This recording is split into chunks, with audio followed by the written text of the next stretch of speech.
Morjesta, morjesta. Mä kävin tuossa kaupassa ja sieltä sattui löytymään niin halvalla naudan sydäntä, eli se oli valmiiksi trimmattu ja muuta, eli sillä, että sitä pystyi suoraan käyttämään, niin oli halpa kilohinta 8,95 € kilo, niin mä ajattelin, että mä tein pitkästä aikaa kuivalihaa tai jerkilihaa, koska niin monet ei tykkää siitä, että jos sitä ei tehdä roikuttamalla, mutta kasvikuivurissa ajattelin tehdä, niin ei kai siinä. Katsotaan, minkälaista siitä tulee.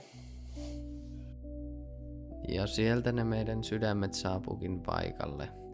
Ihanina valmiina paloina. No, siinä mä vähän näytän, että minkä hintaista on ollut. Ja siinähän se lukee tuo 8,95 € kilo. Näytetään vähän veitsiä noille paketeille ja ei muuta kuin muovit auki siitä ja sinne se tipahti ja ruvetaan leikkomishommiin. Vähän putsausta tuosta.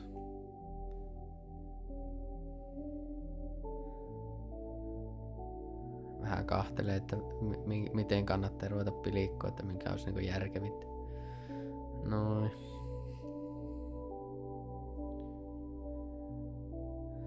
Ja siitä siivua tommoista, olisiko puolen sentin paksusta. Meillä ei liian paksua, niin. Sitten toinen pala.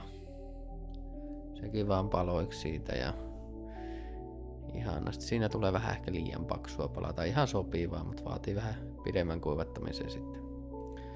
Sitten ruvetaan tekemään soijapohjainen liemi tai kastike, mikä tuo nyt onkaan, mihin se lihat laitetaan sitten myöhemmin. Siihen tuli tuo soija ja sitten siihen tulee mustapippuria. Ja sitten siihen tulee myös muuta.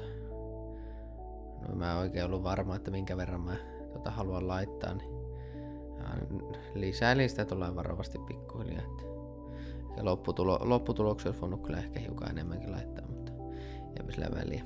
Sitten testaan laittaa tuommoista teriyaki kastiketta siihen ja sitten myös chilikastiketta.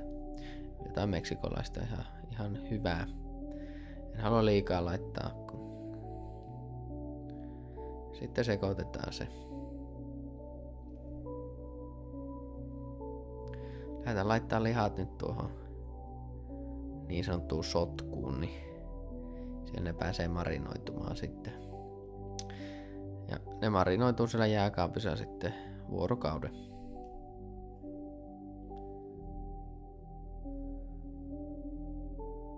Siinä vähän näytetään, että miltä näyttää ja lyö siihen kelmu vielä päälle, niin jos sattuu, mullakin on kaksi lasta, niin jos jompikumpi niistä esimerkiksi jotenkin yllättävästi kerkeää siihen koskeen, niin ei käy heti niin isoa katastrofia.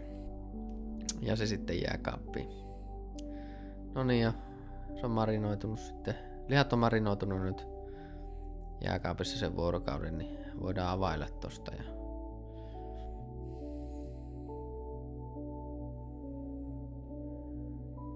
kelmu on aina yhtä tiukassa, niin vähän leikkeleen taas videota.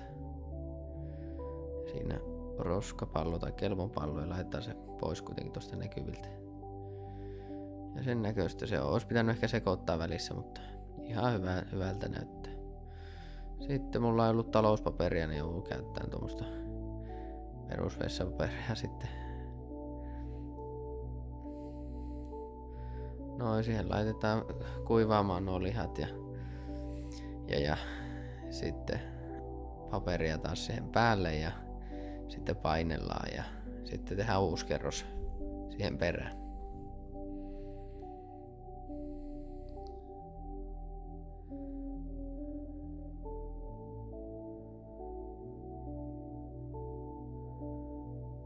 Ja näin. Mä vähän skippasin tossa, että tämän jälkeen ne kun on kuivattu, niin niitä otetaan tuolta pikkuhiljaa tollain.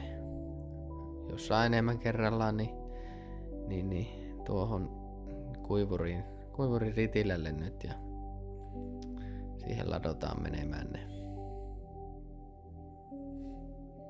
No ensimmäinen kerros.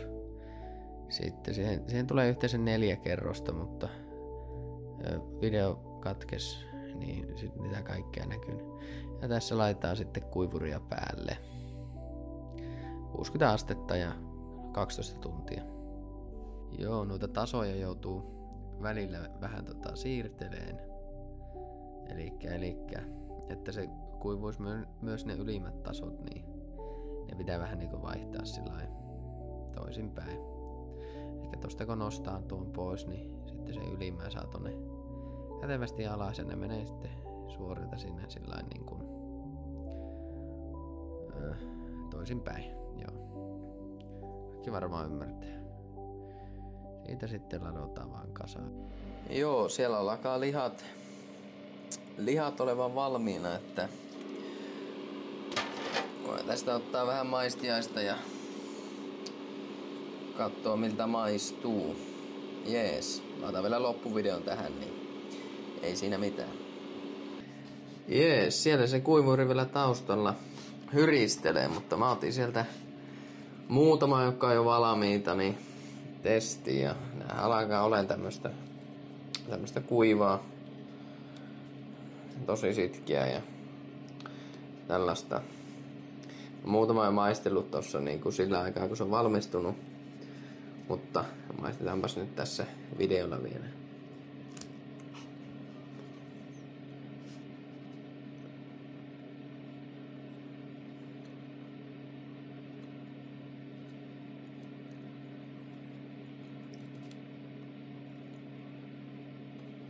Kyllä, eli hyvältä maistuu. On tehnyt parempiakin. Mun mielestä tuntuu, että kun tekee tästä sydämestä, niin tässä pitäisi olla ehkä vähän isompi määrä suolaa. Että se jotenkin imeydy niin hyvin tähän, kuin mitä vertaa vaikka joku paahtopaisti. Mutta joo. Ei tässä muuta. Kiitos, jos jaksoit katsoa videoja. Ja katsotaan mitä seuraavaksi. Se on moro.